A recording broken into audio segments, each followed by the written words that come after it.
Hello, students. I am going to read aloud our first chapter book. This is Muggie, Maggie, and it's by Beverly Cleary. She's a very famous children's author. I read many of her books when I was a little girl, too. And this is one of her many. I wanted to just show you kind of the list.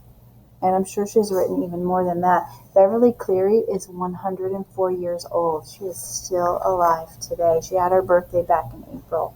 So I'm going to read Muggie Maggie by Beverly Cleary, and this is illustrated by Kay Life. And I like this dedication page. This might help you make a good guess why I chose this book. So her dedication is to a third grade girl who wondered why no one ever wrote a book to help third graders read cursive writing. So why do you think Mrs. Price chose this book? Muggie Maggie. Chapter 1. After her first day in the third grade, Maggie Schultz jumped off the school bus when it stopped at her corner. "Bye, Joanne," she called to the girl who was her best friend sometimes. "See you tomorrow." Maggie was happy to escape from sixth grade boys who called her a cootie and from fourth grade boys who insisted that third grade was awful, cursive writing hard, and Mrs. Leeper, the teacher, mean. Her dog Kisser was waiting for her. When Maggie knelt to hug him, Kisser licked her face. He was a young, eager dog the Schultzes had chosen from the SPCA's Pick-a-Pet page in the newspaper.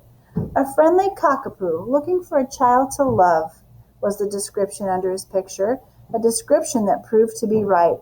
"Come on, Kisser." Maggie ran home with her fair hair flying and her dog springing along beside her. When Maggie and Kisser burst through the kitchen door, her mother said, "Hi there, Angel Face. How did things go today?" She held Kisser away from the refrigerator with her foot while she pulled away milk cartons and vegetables. Mrs. Schultz was good at standing on one foot, because 5 mornings a week she taught exercise classes to overweight women. "Mrs. Leeper is nice, sort of," began Maggie, "except she didn't make me a monitor, and she put Joanne at a different table." "Too bad," said Mrs. Schultz. Maggie continued, "Courtney sits on one side of me and Kelly on the other, and Kirby Jones, who sits across from me, kept pushing the table into my stomach."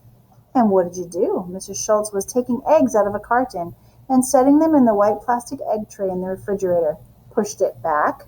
Maggie thought a moment before she said, "Mrs. Leeper said we're going to have a happy third grade." "That's nice," Mrs. Schultz smiled as she closed the refrigerator. But Maggie was doubtful about a teacher who forecast happiness. How did she know? Still, Maggie wanted her teacher to be happy. "Kisser needs exercise," Mrs. Schultz said. "Why don't you take him outside and give him a workout?" Maggie's mother thought everyone, dogs included, needed exercise. Maggie enjoyed chasing Kisser around the backyard, ducking, dodging, and throwing a dirty tennis ball, wet with dog spit, for him until he collapsed panting, and she was out of breath from running and laughing.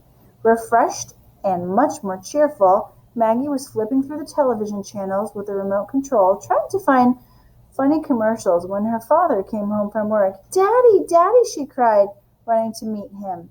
He picked her up, kissed her, and asked, "How's my Goldilocks?" When he set her down, he kissed his wife. And there's a picture of Maggie and her dog Kisser. "Tired?" Mr. Schultz asked. "Traffic gets worse every day," he answered. "Was it your turn to make the coffee?" demanded Maggie. "That's right," grumped Mr. Schultz, half pretending. Other than talking with people who came to see him, Maggie did not really understand what her father did in his office. She did know he made coffee every other day because Ms. Madden, his secretary, said she did not go to work in an office to make coffee. He should take his turn. Miss Madden was such an excellent secretary, one who could spell, punctuate, and type. That Mr. Schultz put up with his share of the coffee making. Maggie found this so funny that she always asked about the coffee. "Did Miss Madden send me a present?" Maggie asked. Her father's secretary often sent Maggie a little present, a tiny bottle of shampoo from a hotel, a free sample of perfume, and once an eraser shaped like a duck. Maggie felt grown up when she wrote thank you notes on her home computer. Not today, Mr. Schultz tousled Maggie's hair and went to change into his jogging clothes. When dinner was on the table and the family, exercised, happy and hungry, was seated, Maggie chose the right moment to break her big news. "We start cursive this week," she said with a gusty sigh that was supposed to impress her parents with the hard work that lay ahead. Instead, they laughed. Maggie was annoyed. Cursive was serious. She tossed her hair, which was perfect for tossing, waving and curling it to her shoulders, the sort of hair that made women say, "Oh, what I wouldn't give for hair like that," or in sad voices, "I used to have hair that color." "Don't look so gloomy," said Maggie's father. "You'll survive." How did he know? Maggie scowled, still hurting from being laughed at. And she said, "Cursive is dumb. It's all wrinkled and stuck together, and I can't see why I'm supposed to do it." This was a new thought that popped into her mind at that moment. "Because everyone writes cursive," said Mrs. Schultz, "or almost everyone." "But I can write print, or I can use the computer," said Maggie, arguing mostly just to be arguing. "I'm sure you'll enjoy cursive once you start," said Mr. Schultz in that brisk, positive way that always made Maggie feel contrary. Contrary means grumpy and angry and obstinate.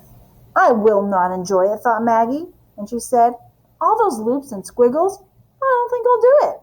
"Of course you will," said her father. "That's why you go to school." This made Maggie even more contrary. "I'm not going to write cursive, and nobody can make me. So there." "Ho, ho," said her mother, so cheerfully that Maggie felt 3 times contrary. Mr. Schultz's smile flattened into a straight line. "Just get busy, do what your teacher says, and learn it." The way her father spoke pushed Maggie further into contrariness. She stabbed her fork into her baked potato so hard the handle stood up straight. Then she broke off a piece of her beef patty with her fingers and fed it to Kisser. "Maggie, please," said her mother. "Your father has had a hard day, and I haven't had such a great day myself." After teaching her exercise classes in the morning, Mrs. Schultz spent her afternoon running errands for her family: dry cleaner, bank, gas station, market, post office. Maggie pulled her fork out of her baked potato. Kisser licked his chops and looked up at her with hopes in his brown eyes and his tail wagging. "Kisser is lucky," she said. "He doesn't have to learn cursive." When her dog heard his name, he stood up and placed his front paws on her lap. "Now you're being silly, Maggie," said her father. "Down, Kisser, you old nuisance." Maggie was indignant. "Kisser is not a nuisance. Kisser is a loving dog," she informed her father. "Don't try to change the subject," Mr. Schultz said, irritated with Maggie, smiled at his wife, who was pouring him a cup of coffee. Here's a picture.